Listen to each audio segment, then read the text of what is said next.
Olá, sejam bem-vindos a mais um Entre Mentes, nosso podcast sobre saúde mental. Mais uma vez a gente vai falar sobre crianças aqui no programa, né? Crianças e jovens.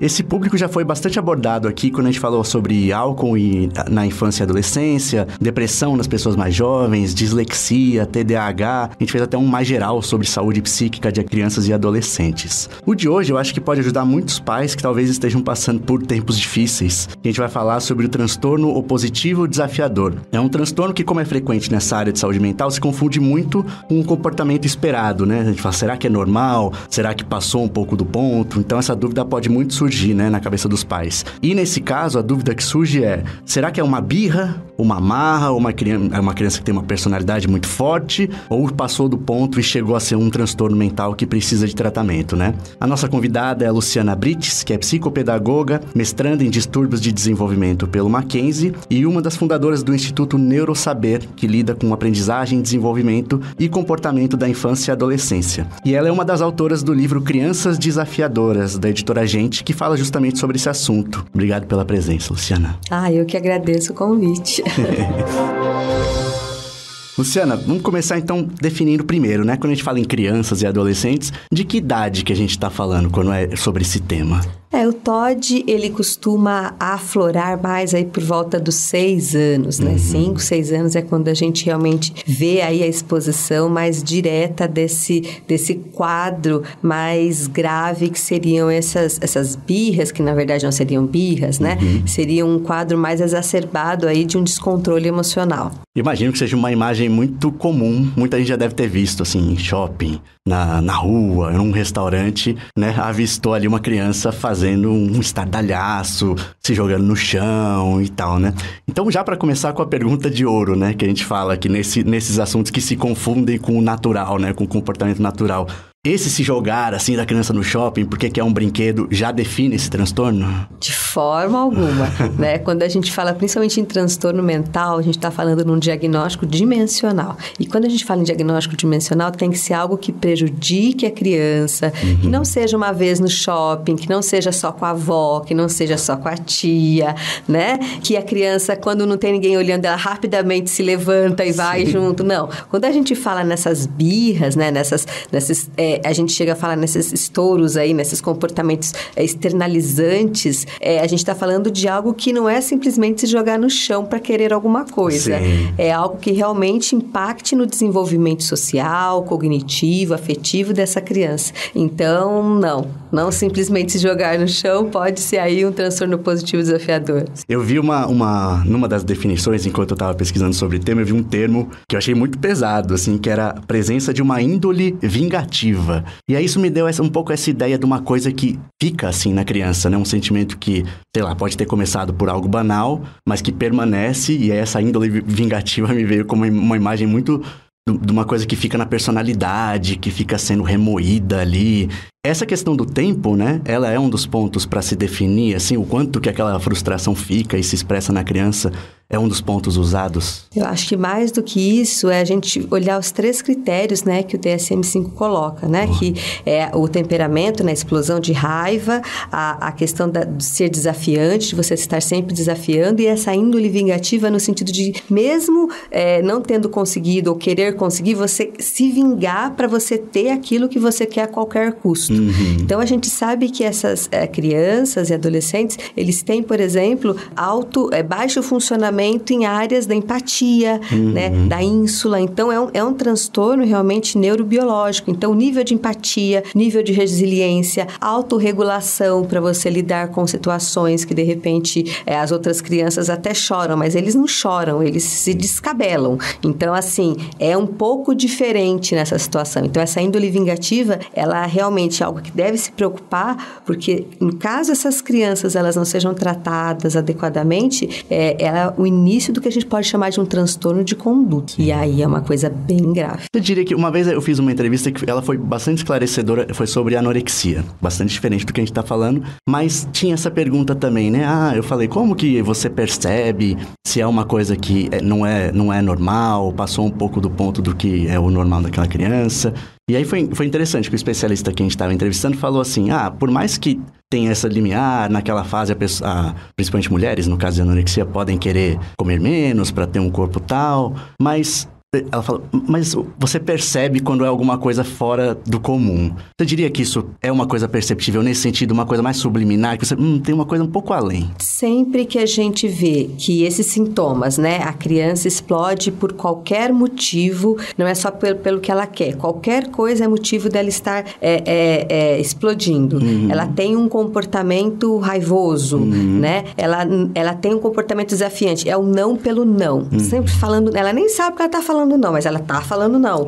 E tem essa questão da índole vingativa. Quando você tem isso por mais de 6 meses, em vários lugares, com vários cuidadores, e isso está atrapalhando o desenvolvimento dessa criança, é um caso que você tem que parar e realmente ver que aquilo pode ser um transtorno mental. A gente não tem exame, né, para transtorno mental, não tem exame para depressão, ansiedade, enfim, a gente não tem. A gente tem que realmente ver o nível do prejuízo que aquilo está causando. No caso, por exemplo, eu tenho um filho que tem, né? Sim, eu ia falar sobre isso. Ele, inclusive, faz o prefácio do livro de vocês, né? Hoje ele está com 16, né? Sim, está com 16, fazer 17. Sim. E só pra gente, eu gosto muito de dar esse exemplo, porque a gente tinha acabado de chegar em casa, ele tinha 3 para 4 anos, e ele queria sair pela porta X do carro. E eu falei, não, ele queria sair pelo porta-mala. Eu falei, você não vai sair, porque não tem sentido você vai sair por onde todo mundo tá saindo. E ele simplesmente gritava, ele gritou 2 horas sem parar dentro do carro, e suava frio. E aí o pai e a irmã começaram a sair do carro, tudo, e ficaram, vem, Gustavo, vem. E aí ele não vinha, nós vamos brincar de mangueira. Começaram a jogar mangueira, banho de mangueira, porque a gente sempre brincou em casa e tal. E ele deixou de fazer uma coisa que ele amava para continuar birrando, gritando e chorando. Por horas. Então aí você fala assim, epa, isso tem alguma coisa estranha. Sim. Então aí foi que a gente realmente também viu que ele poderia ter transtorno positivo desafiador. Ainda assim, por mais que essa imagem seja muito... Não, claramente eu perceberia. Pela sua experiência, tem pais que ainda se recusam a achar que pode ser um problema e demoram para procurar um tratamento? Muito. Primeiro porque é um transtorno que ele é muito marginalizado. Ele é muito confundido, como é o que a gente está tentando colocar aqui, como algo que, é falta de limite, que falta bater no bumbum, isso aí, né? Então, primeiro tem isso, né? As pessoas acham que isso é falta de corretivo, falta de educação. Segundo, é que as pessoas falam, é o jeitão dele. O pai era assim, daí a gente vê que o TOD tem correspondente genético. O pai era assim, ele tinha um tio assim. Então, é muito difícil. Então, vocês aqui estão falando, é um podcast que fala sobre a questão da saúde mental. Se a gente fala em saúde mental do adulto, você já tem tanto preconceito, imagina você falar isso em criança. É muito preconceito. Então, assim, é difícil saber que criança também tem transtorno mental, tem depressão, tem transtornos de autorregulação. Então, para os pais aceitarem é muito difícil, sim. Você mencionou rapidamente a parte, tem um componente genético, né? Como muitos transtornos mentais. Tem outros fatores que a gente sabe hoje que podem influenciar? Tem a questão ambiental, sim. A gente sabe que o nosso cérebro, né? Os 6 primeiros anos é uma área que a gente tem muita plasticidade cerebral, né? O desenvolvimento, ele pode ser altamente impactado. Então, famílias desestruturadas, não é só um sim ou não, mas famílias desestruturadas, crianças que tenham risco de terem nascido prematuras, problemas na hora do parto, lares muito desajustados, tem também uma correlação de renda social, né? Crianças que são mais pobres, elas também têm essa correlação, né? Ambiente violento, então isso também pode estar correlacionado ao transtorno.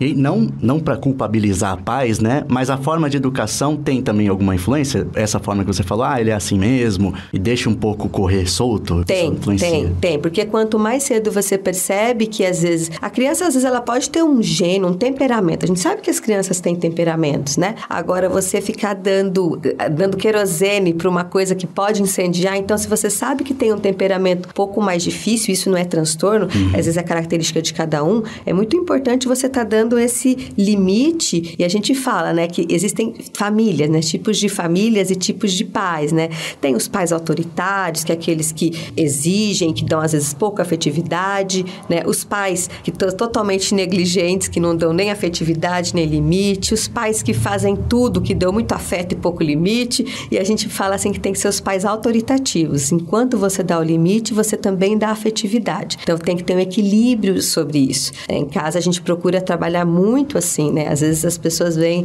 o nosso filho e não é, eu sempre falo, não é modelo, porque a gente todo dia tem problema, tem discussão, vai fazer tarefa, já fiz, é normal.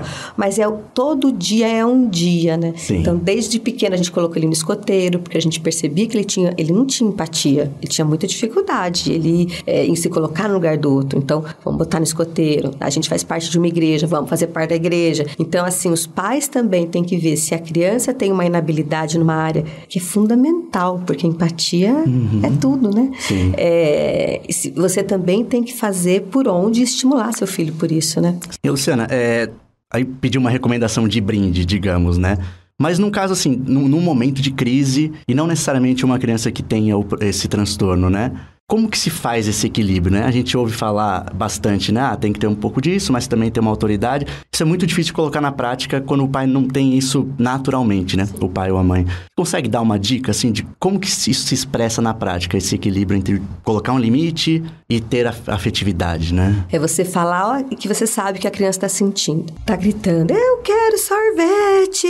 Antes, eu quero sorvete! Então, Gustavo, eu sei que você quer sorvete, eu entendo que você tá com vontade, eu sei que você tá triste, você tá super bravo, a mãe tá entendendo, mas você entende que falta meia hora pra você almoçar, tá na hora do seu almoço, você vai almoçar e daí você vai ganhar sorvete. Eu quero! Pois é, filho, é você falar pra criança que você entende que ela tá triste, que ela tá com vontade, mas que agora não vai dar, mas que assim que ela almoçar, ela vai ter. E vamos fazer outra coisa agora pra passar rápido o tempo pra gente poder almoçar logo e daí você tomar seu sorvete? Legal. Sabe? Eu acho que a questão da afetividade, os pais, eles confundem muito em dar coisas, em ficar beijando, abraçando, mas a afetividade é você aguentar o grito, expor pra ela que você tá aguentando o grito, Sim. E falar que vai passar e nós estamos juntos, entendeu? Eu acho que é essa a questão. E que para um pai de uma criança com um transtorno positivo, não é fácil. Sim, a gente vai entrar um pouco nessa parte também do como lidar, né, depois que você tem um diagnóstico. Antes disso, Luciana, tem alguma diferença relevante quando é menino ou menina e tem esse transtorno no comportamento? Sim. Os meninos têm o que a gente chama de um comportamento mais externalizante, né? Eles agridem mais, eles batem, eles têm comportamentos mais agressivos. As meninas, por sua vez, elas já são mais... elas comem pelas beiradas, né? Elas armam situações, elas dissimulam. Então, tem mais a coisa da fofoca, do falar, né?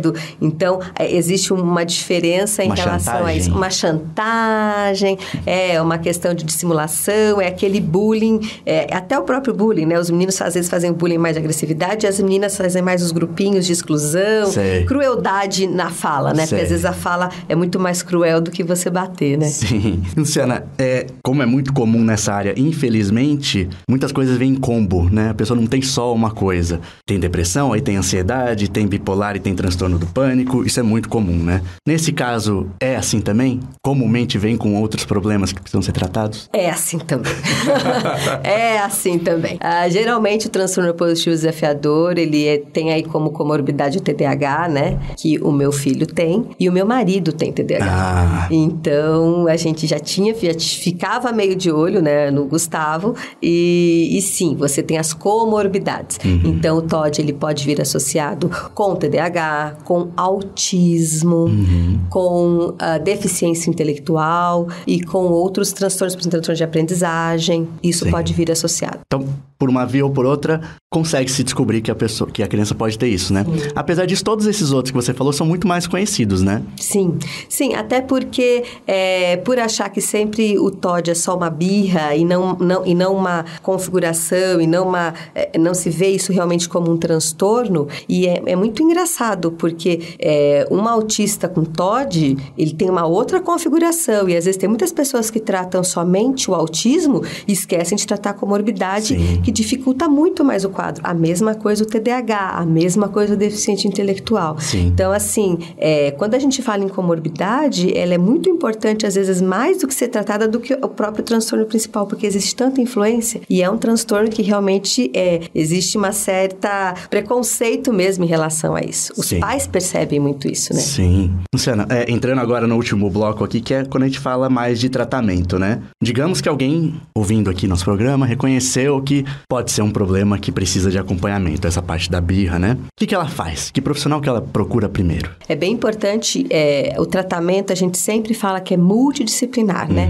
Então, um psiquiatra infantil, um neurologista infantil, às vezes até um pediatra, né? Mas que tem esse conhecimento em saúde mental, né? Em desenvolvimento infantil. A gente tem uma carência muito grande em psiquiatras infantis e neurologistas infantis, né? Então, às vezes, nesse Brasilzão, a gente às vezes não vai ter. Então, você às vezes pode ter um pediatra muito bem formado, que quis estudar, um querido, que falou, eu vou estudar desenvolvimento, né? As questões, porque isso é uma demanda absurda que a gente tem. E aí você pode estar procurando essas pessoas, esses médicos, e também psicólogos, né? Principalmente psicólogos, as evidências científicas mostram, né, que psicólogos na linha da teoria cognitivo-comportamental. E esses psicólogos, eles estão mais respaldados pela ciência a estarem fazendo intervenções mais assertivas a respeito do TOD. Sim. Se tiver então, voltado para o público infantil, melhor ainda, Nossa, aí acertou a agulha no palheiro. Luciana, eu vi que, às vezes, pode-se fazer uso de medicamentos, que é uma coisa que dá muito medo, em geral.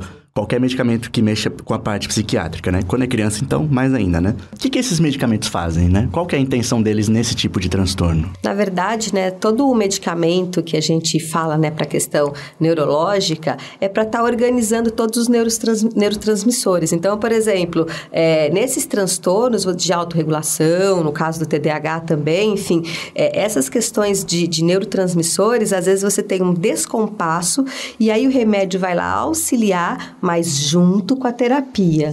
Eu acho que isso é muito importante, porque geralmente as pessoas veem muito a medicação como, vou dar o remédio, que é mais cômodo e tal, e esquecem do mais importante que é a terapia. Então, a medicação vem auxiliar esses desequilíbrios aí que tem em termos de neurotransmissores no cérebro para organizar para que se entre com a terapia e que aos poucos vá se tirando essa medicação. Né? Não é, eu brinco, né? Eu brincava até com meu marido, porque meu marido é neuropediatra, né? Eu falava, Clay, quando que nós vamos tirar o remédio?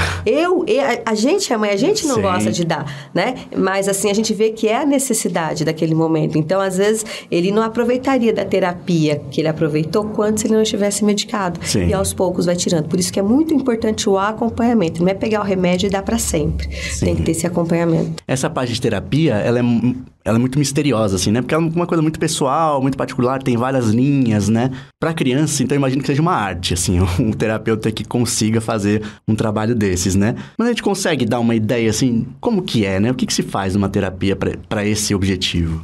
Principalmente você vai ver, né, dentro da terapia cognitivo-comportamental, né, eu não sou psicóloga, mas os psicólogos que trabalham assim fazem, eles veem os tipos de comportamento que as crianças têm, os antecessores, o que está desencadeando aquele comportamento, eles vão orientar esses pais, como que trabalhar esse comportamento, porque o comportamento ele é gerado por uma demanda ambiental.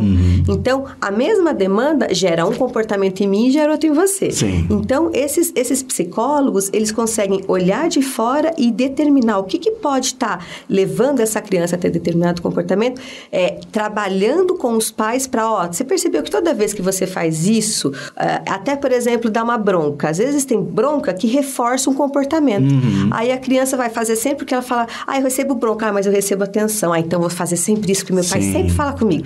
Então, assim, esse tipo de terapia, eles costumam olhar e pedir muito do apoio da família, porque, na verdade, verdade, 2 vezes por semana não muda cérebro, não faz neuroplasticidade. Tem que ser uma coisa em casa, tem que ser na escola. Então, faz uma adaptação de como trabalhar as condutas, né? Trabalhando a recompensa, trabalhando como essa criança vai poder mudar esse comportamento de uma forma gradual. E a escola é muito importante dentro desse processo também. Sim. E a terapia, então, ela é junto com a família? Sim, sempre. Porque eu tenho que estar mostrando para esses pais, os pais vão estar trazendo as demandas que eles têm, e eu vou estar falando com esses pais de como eles vão trabalhar com essa criança, né? Como o professor vai estar trabalhando com essa criança. Então, e é um feedback. Às vezes dá certo uma estratégia, outra estratégia não. Por isso que é tão importante a medicação e é importante o acompanhamento diário, porque é um estresse muito grande para os pais. Ah, legal. A gente, agora entrando nessa parte, né, fomos seguindo o caminho de, né, um casal de pais que tem filho, descobriu que tem uma suspeita, diagnosticou, começou a terapia, etc., medicamentos. E aí, o que muda em casa, né? É um pouquinho que você começou a falar nessa parte da terapia, né? Sabendo, né, que esse problema existe, tendo alguma orientação, o que muda no trato, principalmente nesse momento de crise, que acho que é o que mais deixa os pais aflitos, né? Aquele momento, esse que você relatou, por exemplo, é uma imagem muito difícil, né? Do que você não sabe o que fazer, né? A gente consegue ajudar um pai a saber um pouco como começa a mudar o comportamento? Com certeza. Eu brinco que a primeira ajuda do pai é o conhecimento. O conhecimento, falo que liberta e transforma, né? Porque existem muitos pais que têm os filhos com transtorno positivo e eles se sentem culpados. Porque, ai meu Deus, onde eu errei? A culpa foi minha. E aí você tem os parentes, né? Você tem, enfim, sogras e todo mundo. E aí falam assim, mas você não dá educação. Porque eu tenho 3 filhos, né? Eu tenho uma de 20, tenho um de 16 e um de 11. E a de 20 é a perfeição, menina boazinha, que sentava aqui. E aí vem esse menino, nossa, mas você não dá educação pra esse menino, você mima esse menino, você não... Olha, ele enfiou o dedo no olho da irmã e quase deixou ela cega. E de verdade, aconteceu isso. E assim, vocês falam, meu Deus, o que eu tô... Daqui a pouco eu vou ter que o quê? Vou ter que bater? Você começa a até ver o que você tá fazendo de errado, mas aí você vê que não, que tem um motivo para isso. E aí você começa a entender. Então, a primeira coisa é você entender o transtorno, saber que existem alterações neuroquímicas, que muitas vezes não é a vontade dele fazer isso, né? Então, você é o adulto, você é o responsável, então você que tem que organizar e orientar, e não bater de frente. Porque em situações que eles estão em crise, você começa a bater de frente, eles podem até vir bater em você. Porque eles acabam perdendo totalmente a noção, enfim, e acaba partindo para uma questão muito complicada. Então, jogar objetos. Jogar objetos, bater, morder, enfim, fazer várias coisas. Então, a primeira coisa que é bem importante que a gente percebe, né, é o conhecimento dos pais. Não se culpe. Primeira coisa, porque é horrível. Pai culpado faz tudo para filho, aí fica um horror. Então, não se culpe. Segundo, procure um tratamento adequado e viva o dia a dia. E não compare seu filho com os outros. Seu filho é seu filho. Então, hoje ele melhorou um pouco. Nossa, amanhã... Não, mas outro dia ele vai melhorar. Não tem receita. É um dia por vez e valorizar cada vitória que ele tem. Mostrar isso. Mostrar o quanto que você valoriza e vê isso. Uma coisa muito engraçada, esse meu filho, ele tem TDAH também, e ele sempre foi mediano. Tirava 6, 7. E a minha filha, 9, 10, né? E aí eu falava, Gustavo, meu filho estuda. E ele, ai mãe, estuda. Aí esse ano passado, ele quer ir pro Canadá, fazer economia. E aí fala, mas com essas notas, você não pode esquecer. Como que você vai, meu filho? Não, mas eu vou estudar. 9, 10.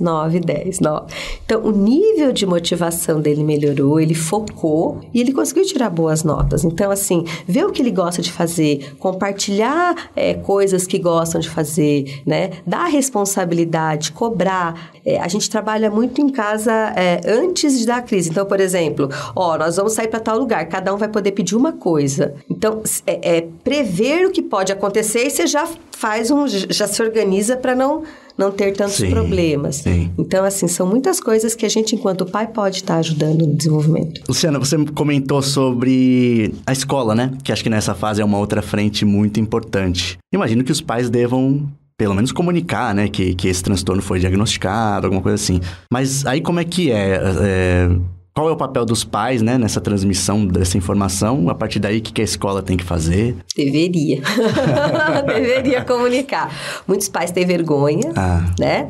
E a escola tem um papel muito importante, porque a criança passa muito tempo na escola, e a escola é um ambiente de aprendizagem que tem tudo que o Todd mais detesta, que é rotina, que é figura de autoridade, que é frustração, porque ele vai errar, né? Então, a escola é um ambiente que, às vezes, estouram muitos problemas comportamentais.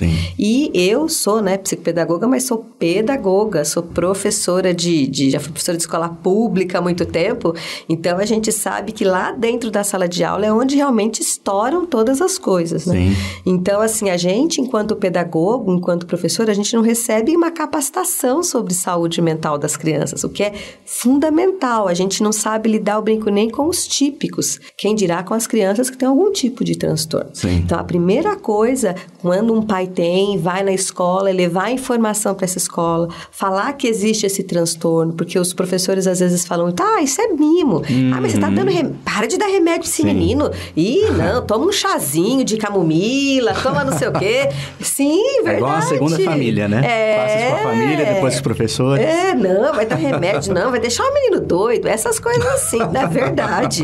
Então, assim, a primeira coisa é a conscientização da escola, né? E sempre lembrando que família e escola tem que andar junto, né? Principalmente nesses casos. Tem que levar o laudo para a escola, tem que ter os profissionais que acompanham essa criança dentro da escola, orientando esses professores, né? Mostrando para esses professores a forma, a atitude correta, né?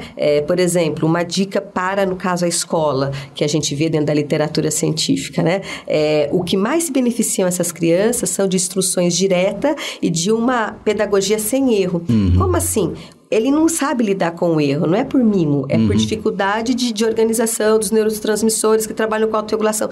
Então, se você vai dar uma tarefa que você sabe que ele vai errar, não dê. Dê para ele acertar. Mas ele tem que aprender com erro, mas ele não aprende com erro. Né? Ele justamente esse problema. Ele aprende de outra forma. Então, assim, é uma pedagogia com planejamento mais estruturado, pautado no sucesso daquele aluno. Então, são coisas, às vezes, você fala, nossa, eu preciso de uma coisa tão... Não, é um conhecimento de funcionamento e estruturar uma atividade específica para aquela... Sim. E para finalizar, Luciana, você que tem uma história com um filho, né, que tem bastante experiência como profissional e também como paciente, digamos, né? O que você conclui, assim, né, dessa trajetória? Qual que é a perspectiva para alguém que possa estar começando nesse caminho que você já passou há um tempo, né? Queria que você pontuasse, assim, tem momentos que continuam difíceis mesmo após o tratamento? O que você percebe que ajudou muito, assim? E como ele está hoje, né? Como que ele... É um transtorno que, a partir de um momento, você pode abrir mão de tudo? Ou, como a maioria dos problemas mentais, é uma coisa crônica e vai ter que ter um acompanhamento? Pode ser diminuído, mas que ainda vai permanecer pela vida toda. Eu acho que a primeira coisa é a família entender. Os irmãos, porque não é fácil para os irmãos entenderem por que faz de um jeito para um, que faz de jeito para outro. Eu acho que também a questão enquanto família, enquanto casal, né? Você dá uma ordem e um respeitar a ordem do outro, você ter você confluir, né? Para a mesma coisa, né? Para as mesmas ordens, para a mesma forma de educação, né? Você não tentar competir, a mãe e o pai, não. Ele tem essa dificuldade, então vamos trabalhar juntos. Uma coisa que eu nunca tive receio foi de falar o que ele tinha, o porquê ele tomava remédio, e ele falava, mãe, mas por que eu tenho que ir na terapia? Meus irmãos não vão. Não, mas você precisa por conta disso. Você percebe isso. Então, filho, cada um é de um jeito, né? Eu brincava, tá vendo essas mangas no pé? Então, tem manga verde, que já tá verde, tem umas amarelas. Cada um tem o seu jeito, cada uma tem seu nível de maturidade. Você tem o seu nível, então você tá precisando disso hoje e a gente vai te levar. Então, tratar com naturalidade, eu acho que isso faz toda a diferença. Não tratar como um coitado, de, ai, nossa, tadinho, ai, tem problema de cabeça. Não, não. né? Ele é um menino extremamente rico, muitos potenciais, né? Focar nas potencialidades, não na dificuldade, e saber que todo dia a gente tem desafios a serem enfrentados. Hoje ele melhorou bastante, mas ainda há muito que melhorar, né? Com relação, principalmente, à questão da responsabilidade, né? Que quer jogar responsabilidade para as pessoas. Não, isso é seu. Então, é um trabalho que é diário. E uma coisa que é muito importante, né? Para qualquer pai, mas para um pai e uma mãe de uma criança com TOD, é o exemplo. Você não consegue mostrar o que você verdadeiramente quer se você não é aquilo. Então, mentir, não mentir. Mas você... Não, a gente não mente. Então, assim, a questão do exemplo e dessa cultura, ela é muito importante. E eu brinco que isso ensina a gente a ser um ser humano melhor. Sim, é ótimo, né? Legal. Então, é isso. Luciana, tem algo que a gente não abordou aqui que você acha que é importante falar, mas não foi perguntado? Não, acho que a gente falou bastante.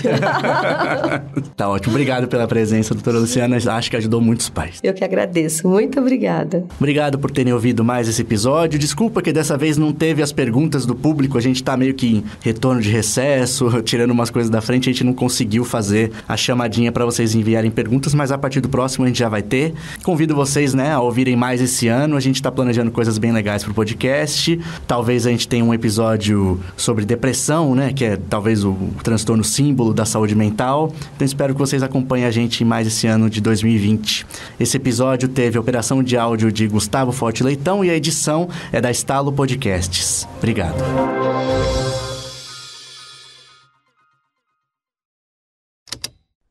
Esse programa foi editado pela Estalo Podcasts.